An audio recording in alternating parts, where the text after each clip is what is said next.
নমস্কার। স্বাস্থ্যবন্ধু হিসেবে আপনাদের কাছে এসেছি। কিছু খুব সাধারণ যেগুলো আমরা প্রতিনিয়ত আমরা মুখোমুখি হই, জানান তো, শরীরের ছোট্ট ছোট্ট কারণ, সেই কারণগুলো কেন হয় আর সেই কারণগুলো থেকে উপশম পেতে গেলে আমাদের কি করতে হবে। প্রথমে আমরা ধরি মাথা ব্যথা। যদি মাথা ব্যথা হয় আমরা কি করব? মাথা ব্যথা একটা হচ্ছে গ্যাস বা অম্বল থেকে মাথা ব্যথা হতে পারে। অতিরিক্ত যদি টেনশন থাকে তাহলে আমাদের মাথা ব্যথা হতে পারে। আমাদের মাইগ্রেনের ব্যথা হলে আমাদের মাথা ব্যথা হবে। চোখের যদি কোনো সমস্যা থাকে আমাদের মাথা ব্যথা হবে। আর যদি ব্রেনের কোনো ইনফেকশন থাকে সেই ক্ষেত্রে আমাদের মাথা ব্যথা বা ঘাড়ের ব্যথা হবে। এর মধ্যে একটা জায়গা মারাত্মক ভাবে মনে রাখবেন, সেটা হচ্ছে অম্বল, গ্যাস, টেনশন।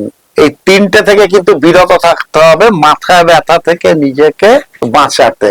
পরেরটায় চলে আসি, যে রাতের বেলা ঘুম হচ্ছে না। রাতে ঘুমোতে যাওয়ার আগে কি কি করলে আপনার নিদ্রাটা ভালোভাবে হবে, এটাও একটা আমাদের কাছে খুব কমন জায়গা, তাই না? আসলে আমরা জানি শোয়ার আগে আপনি অবশ্যই দাঁত ব্রাশ করতে হবে, আর ঘুমোতে যাওয়ার আগে হাফ গ্লাস জল পান করে নেবেন।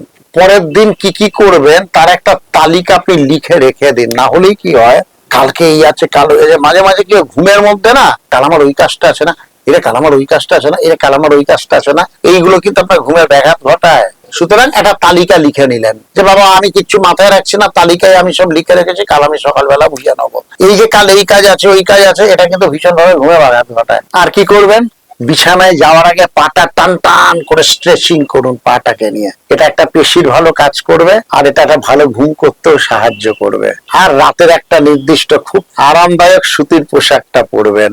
ডিনার নিশ্চিত ভাবে ভারী খাবার খাবেন না, যতটুকু না খেলেই নয়, পেট ভরানোর জন্য নয়, জাস্ট খিদেটাকে মেটানোর জন্য খাবেন। পেট ভরানো খাবার কিন্তু রাত্রিবেলা কখনো নয়। রাত্রিবেলা এমন খাবেন যাতে আরো খিদে থাকে, কিন্তু খিদেটা কিছুটা নিবারণ হলো, সেইটা খাওয়া। আর তুলনামূলক হালকা খাওয়া, আর খাওয়ার পর অবশ্যই 10 মিনিটের জন্য হাঁটা, আর কোনো চিন্তা না করা। হাঁটাটা এবার আমি ঘুমোতে যাচ্ছি এই জন্য হাঁটা, কোনো চিন্তা নেই। যে বললাম তার আগে কিন্তু আপনি লিস্টটা লিখে নেবেন, কাল আপনি কি কি করবেন, যেগুলো আপনাকে বারবার মাথায় হ্যামার করবে। খুব পছন্দের যদি বই, টিভি কখনো নয়, খুব পছন্দের ভালোবাসার বই, ওই বইটা পড়বেন। তাহলে এটা হয়ে গেল ভালোভাবে ঘুমানো সুন্দর উপায়। এগুলো খুব কমন জিনিস। এবার আমরা বলি মনোসংযোগ বাড়াতে। এই যে আমরা প্রায় শুনে এই সন্তানের মনোসংযোগ নেই, বা আমাদেরও কোথাও কোথাও একটু মনোসংযোগের ঘাটতি হচ্ছে। তাহলে আমরা সারাদিন সকালবেলা ঘুম থেকে উঠে থেকে কি কি করতে পারলে আমাদের মনোসংযোগটা বাড়বে? আচ্ছা, প্রতিদিন প্রথম কথা হচ্ছে পর্যাপ্ত ঘুমটা চাই, 7 থেকে 8 ঘন্টা।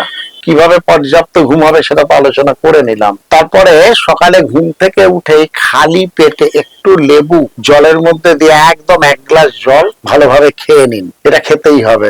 আমাদের দেহে যদি ভিটামিন ডি এর ঘাটতি থাকে, এটা কিন্তু আমাদের মনোসংযোগকে কিছু না কিছু ব্যাঘাত ঘটায়। তাহলে ভিটামিন ডি পাবেন কি করে? ট্যাবলেট খাবেন না, ট্যাবলেট খেয়ে ভিটামিন ডি বাড়ানোর প্রয়োজন নেই। একটু রোদে নিজেকে ভেজান, রোদ্দুরের মধ্যে নিজেকে স্নাত করুন, রোদ্দুরে পোড়ান, অল্প বিস্তর হলে, অর্থাৎ ভিটামিন ডিটা রোদ্দুর থেকে নিন। দেখবেন মনোসংযোগ বাড়ানোর ক্ষেত্রে ভিটামিন ডি এর ভূমিকা অনস্বীকার্য।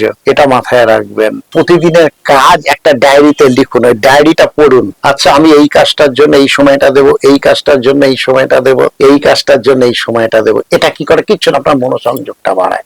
সবকিছুর পেছনে কিন্তু বিজ্ঞান আছে। লিস্ট অনুযায়ী এটা এইভাবে করবে, একদম ডায়েরিতে কনসেন্ট্রেট করবেন, দেখবেন আপনার মনোসংযোগ বাড়বে। তাতে দাবা খেলা কিন্তু ভীষণ ভালো মনোসংযোগ বাড়ায়। এর পরের কথাটা খুব গুরুত্বপূর্ণ, ইতিবাচক চিন্তা ভাবনা করতে হবে। হীনমন্যতা, নিজের জটিলতায় নিজেকে ভোগা, ও আমার থেকে ভালো, ও আমার থেকে ভালো, ও এগিয়ে যাচ্ছে, এই হীনমন্যতা বা এই নেতিবাচক চিন্তা ভাবনা কিন্তু ভীষণ ভাবে মনোসংযোগ নষ্ট করে। আপনি যা আপনি তাই, আমি যা আমি তাই, ব্যাস আমার যতটুকু আছে এটা নিয়েই আমায় লড়াই করতে হবে, এটা নিয়েই আমায় এগোতে হবে, ব্যাস যা আছে তাই আছে।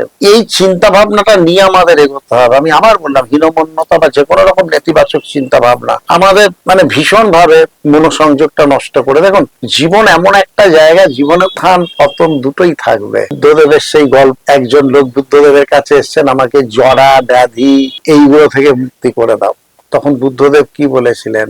তুমি এমন একটা বাড়ি থেকে আমাকে 1 কুয়া হলুদ এনে দাও, যে বাড়িতে জরা ব্যাধি দুঃখ এগুলো ঢোকেনি। তো সেরকম বাড়ি কিন্তু সেই লোকটি খুঁজে পায়নি, সে এসে ভগবান বুদ্ধের কাছে নিজেকে সমর্পিত করলেন। তাহলে এমন কোন সংসার নেই যেখানে নেতিবাচকতা নেই, যেখানে দুঃখ নেই, যেখানে জড়া নেই, যেখানে ব্যাধি নেই। সব এই বিশ্ব সংসারেও আছে, আমরা তার কেউ ব্যতিক্রম নেই, আমিও তো ব্যতিক্রম নই। তো এর মধ্যেই আমাদের বেঁচে থাকতে হবে, এর মধ্যেই আমাদের যত বেশি ইতিবাচক চিন্তা ভাবনা করা যায় এগুলো করতে হবে। ইতিবাচক চিন্তা ভাবনা আপনি যত করবেন তত আপনার মনোসংযোগ বাড়বে।